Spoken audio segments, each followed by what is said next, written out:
and the step needs to happen for the kids, that I would get the children back and potentially be getting child support payments again. And that's clearly not happening at this stage.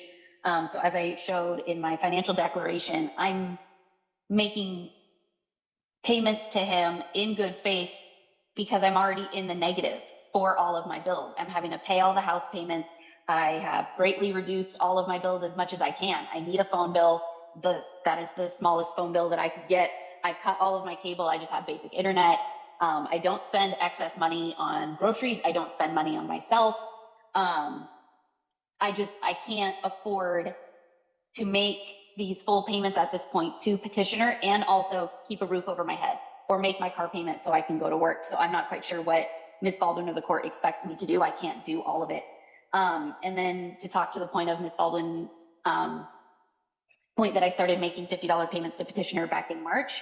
That was after months of trying to get this offset for petitioner still not paying his court-ordered obligation on the house, which is his half of the homeowner's insurance and his half of the property taxes. It's been addressed in multiple pleadings, so I didn't touch base on it too much in this response declaration. But back in November of 2021, Judge Scudder approved that initial separation of expenses. Then in March of 22, Ms. Baldwin and my attorney at the time, Ms. Winkles, had a whole hearing about it in front of Judge Scudder, who ruled that he wasn't changing any of those obligations. And payments still weren't made. It was advised to me when I had counsel that I could just, since I was able to afford. Is way beyond the declarations and citing lots of hearsay. I kind of let it go for a while, but at some point she needs to hold herself to her declaration.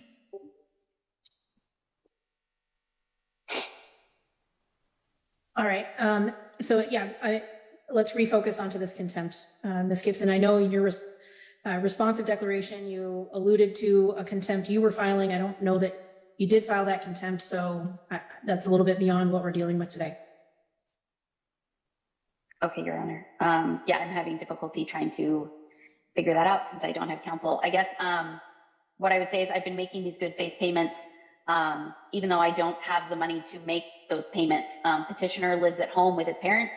To my knowledge, he doesn't pay rent. He doesn't pay the mortgage. He works full time. He makes twice what I make. His mom is retired and stays at home and watches the children.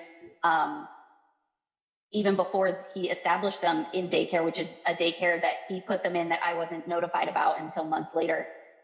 In our parenting